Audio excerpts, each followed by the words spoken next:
What is going on, guys? Welcome back to my channel here. Thank you guys for tuning in. Today I have for you the 2020 Subaru WRX STI for you guys to review.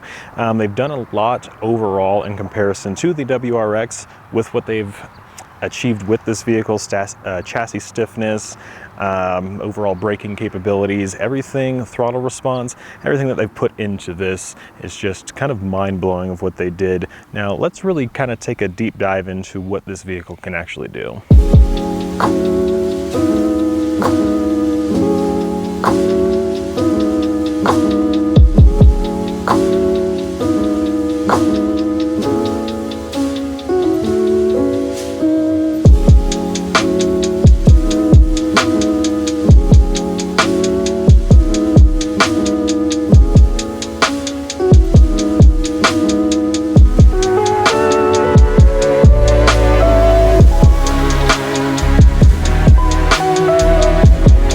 Let's take a look at the overall interior here.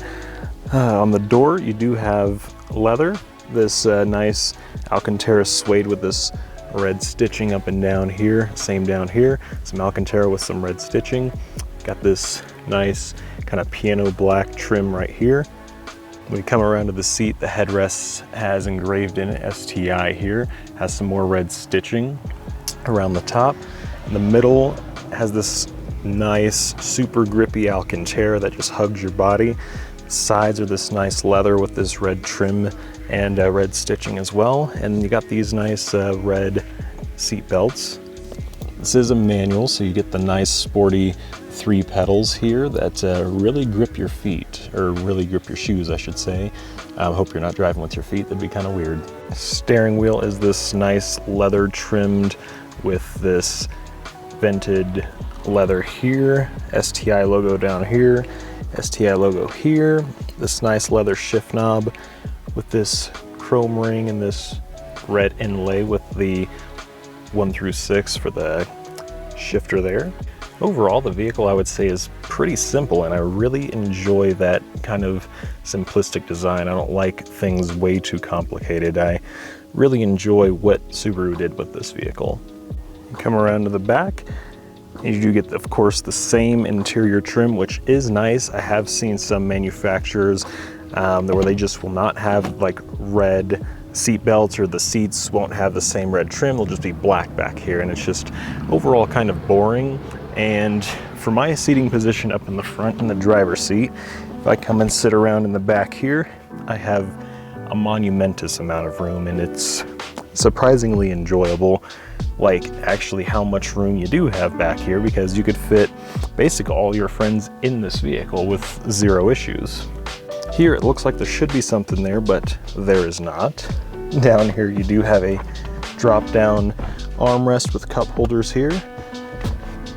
You also do get, looks like, water bottle holders in the doors as well, which you don't see in a lot of back seats of vehicles. Most of the time it's just the front seats that have them. Overall, the carpet back here seems pretty nice, like it would be easy to vacuum, which I thoroughly enjoy because it makes it a lot easier to keep the vehicle clean.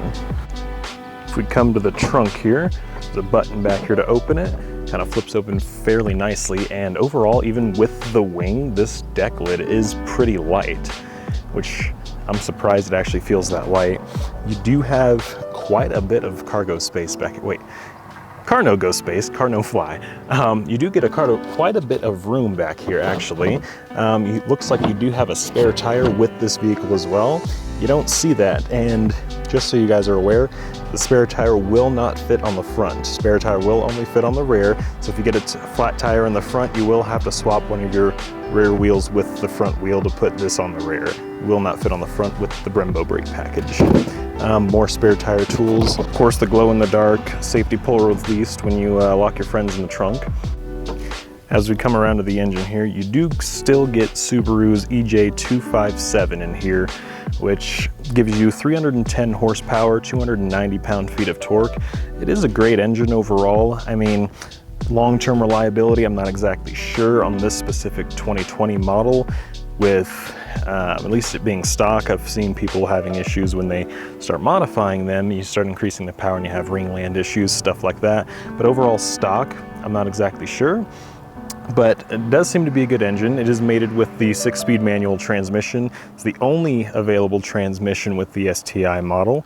You do have this top mount intercooler up here, which seems to work pretty well for it being stock. This factory strut bar, which kind of has cutouts here, which kind of gives it a nice aesthetic there, and probably does actually help with overall rigidity of that bar. How easy is it to work on?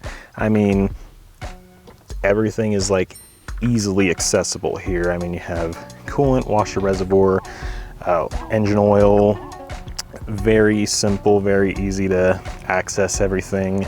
I mean, you got power steering, pretty much everything you need, and it's just readily available right there to be able to work on. It seems like you could do this yourself. Of course, software updates you'd have to go to Subaru for, but overall working, it seems to be pretty easy to work on. So if you guys didn't know, that's what this hood scoop is for, is that top mount intercooler. It just takes the air from here, you may be able to see right in there, and guides it right down into the intercooler. The design behind it is smart. You have the air coming in from here, going right through here, and then down the transmission tunnel and out the bottom of the vehicle. So it is kind of a smart idea. It'd be a little bit more efficient if they put fans behind it, or if it were a little bit thicker, but for stock power, it works just fine.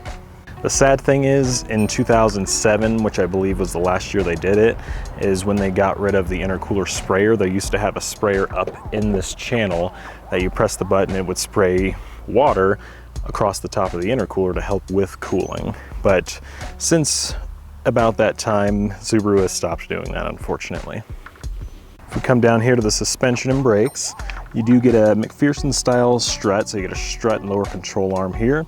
The Brembo 6-piston caliper brake does not have a floating rotor, which is kind of weird. I'd figure the STI high performance model would have the floating rotor, but it is just a solid rotor. Still do have the high performance STI 6-piston calipers though, with the upgraded probably racing brake pads there as well. We come to the back, we do have a 2-piston caliper back here that is also Brembo as well. Another solid disc as well, but it is vented. Most of the time they're just solid with no vents in them.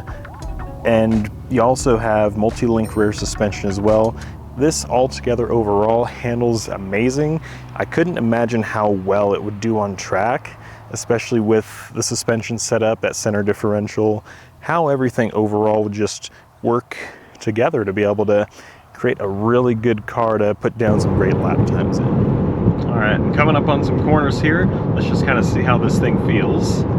And so far, yeah, it just handles so planted.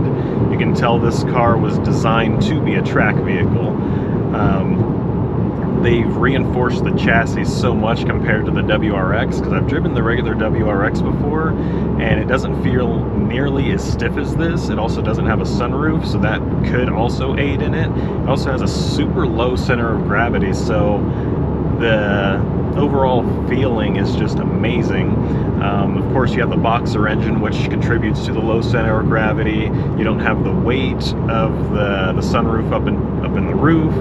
You have just all these things that overall just make the vehicle feel really nimble, and I really enjoy what they did. This is like a pure track-bred car. It's not fast, and you don't really need it to be. It, through the corners, just feels amazing, and I would definitely buy this to be a daily and a track vehicle. I probably wouldn't do anything to it. I know a lot of people are like intake, downpipe, tune, catback, stuff like that, and personally, there's no need for it. I mean, it's not fast by all means, and those things will give you a little bit more response and just a little bit more power, but I mean, with how this car is and from factory what they did, I purposely wouldn't do it, just because they made everything work perfectly.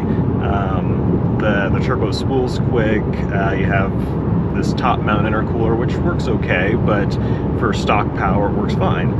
And all these things, just overall stock, work just perfectly fine, work amazing for the track. You have these Brembos up front that just really grab, and I just really enjoy what they did with the vehicle. The steering's super responsive, accelerator super responsive as long as you have it in the Sport Intelligent mode. I should say the Sport Sharp mode. The Sport Intelligent mode is just kind of like an eco mode, but still get great fuel economy. The vehicle overall is just great.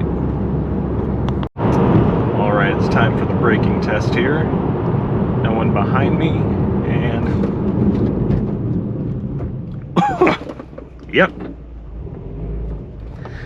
Those Brembos grab really well.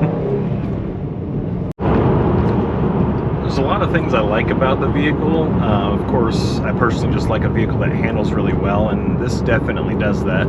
The center differential, adjusting that, you're not going to really notice a difference unless you're in inclement weather, like rain, snow, or you're on the racetrack where you're going to be pushing the limits of the tires. You're not going to really notice what that's really doing, just daily driving it.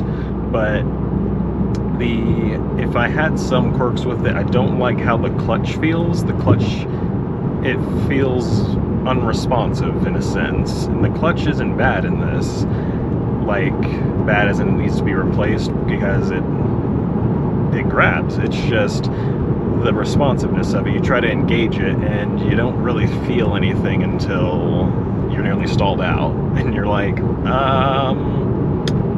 I would like to feel a little bit more of how it's engaging. It feels like they're taking a super easy to engage clutch, because you can engage it smoothly, but they're making it nearly unresponsive. I'd like a little bit more grabby of a clutch.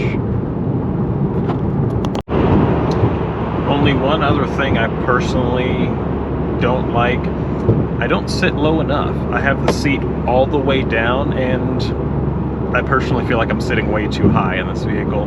Like, for something that's this sporty feeling, I feel like I should be sitting nearly to the floor, but it feels like I'm like a foot off the floor. But that's just my personal preference. I just love sitting low in vehicles because I can feel everything. I can feel exactly what the car is doing and when to react to what it's doing. But I know a lot of people do like sitting high, so the natural lowest seating position in this may be fine for a lot of people, but just personally not for me. With most turbo cars, you have a ton of lag and just this sort of unresponsiveness from the turbo until you hit, you know, the 3,000-4,000 RPM, stuff like that. But this, if you have it, as long as you have it in Sport Sharp mode, the turbo wants to spool nearly immediately. It's like almost like you have a naturally aspirated vehicle. They've kind of worked the engine to work with the turbo enough to where you don't have to wait on the turbo to spool. It just flows so amazing.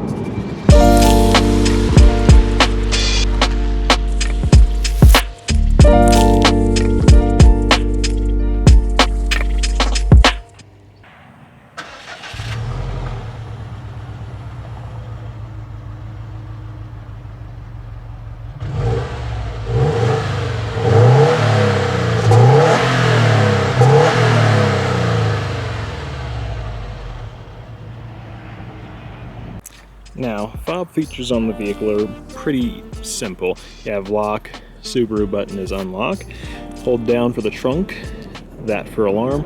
There is no remote start on here. Button on the back is for the key blade to be able to get in the vehicle. If for some reason the battery dies, you can still unlock the vehicle. Alright, so I generally always do a launch test in all the cars I review. The STI is a little bit different. Of course, it's manual and all-wheel drive, and launching a manual on tarmac is very hard. You have to slip the clutch just perfectly.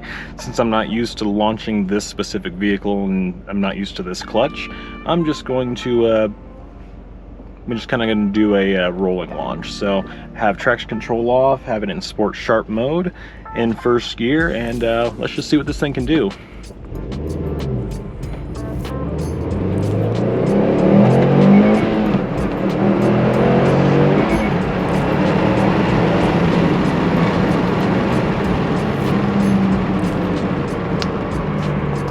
Overall, it does accelerate pretty quickly.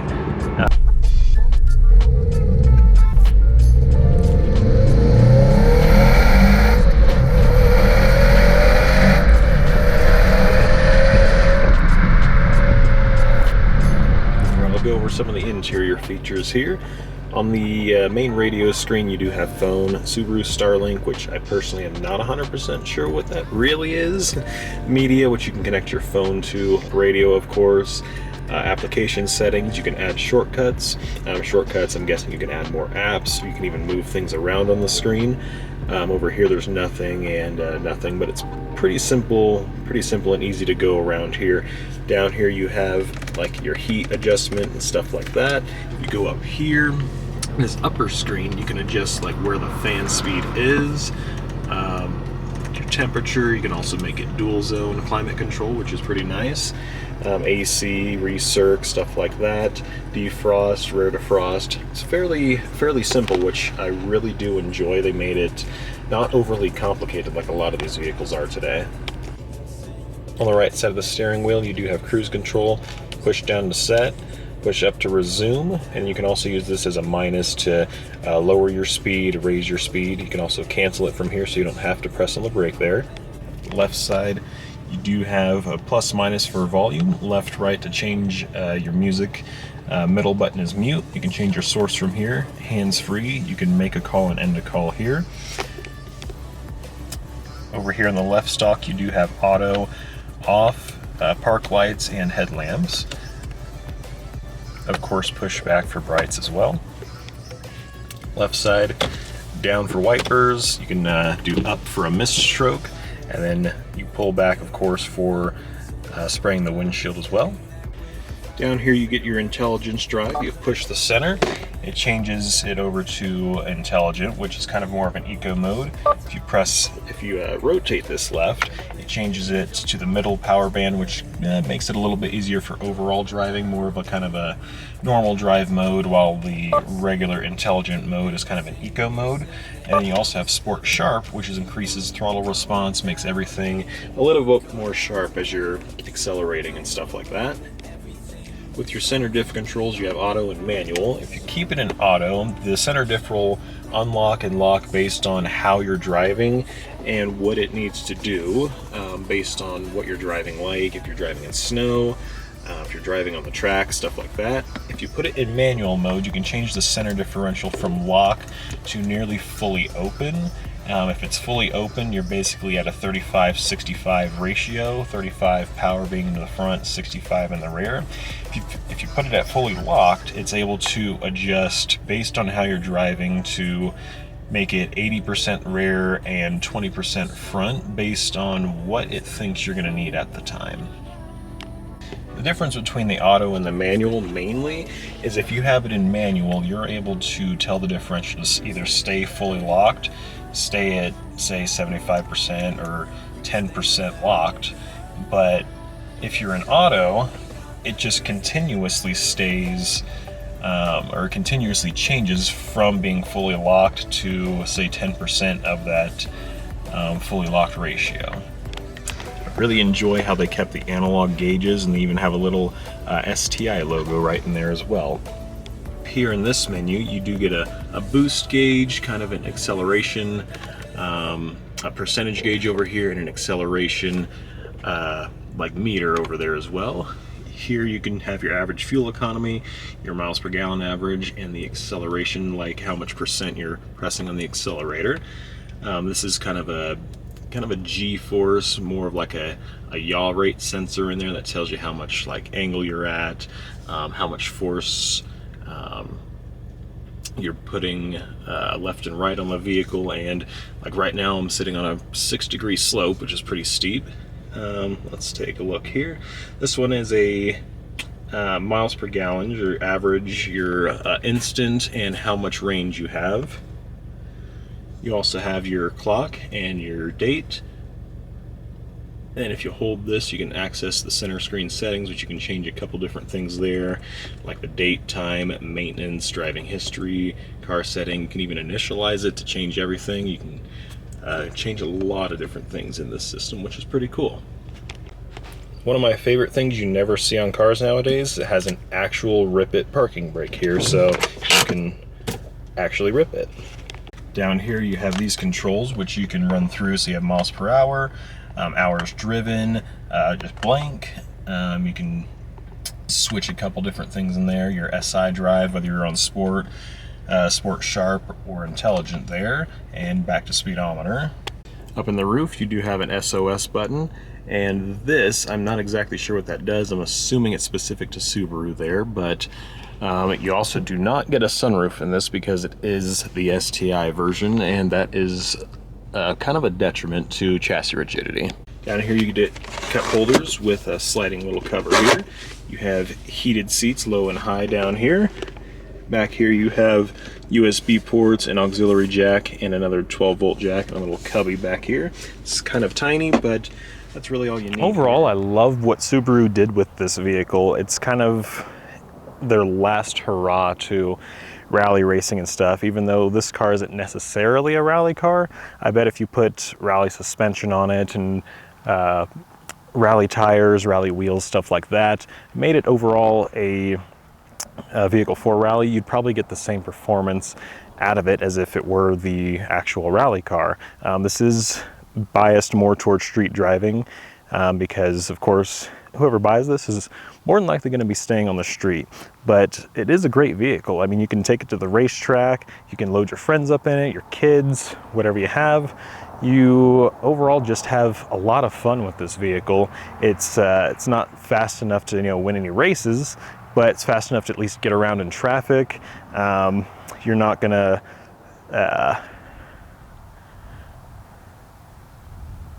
struggle with getting around people. You're just overall just a fun vehicle you can take to the mountains, go through corners really fun in, and just experience driving. You're getting a lot more driver feel. The suspension's a bit more stiff, the chassis is a bit more rigid, the tires a bit more grippy because they are a little bit wider. They overall just designed this vehicle to be kind of a corner monster, which is really good. It makes the car just very, very fun to drive, especially with the crisp turn-in, everything, and you experience with the vehicle. It's a vehicle that is designed to experience driving rather than get to your destination. It's all about the journey, not the destination. So I hope you guys enjoyed this video. Please like, subscribe, and share, and I hope you guys have a great day.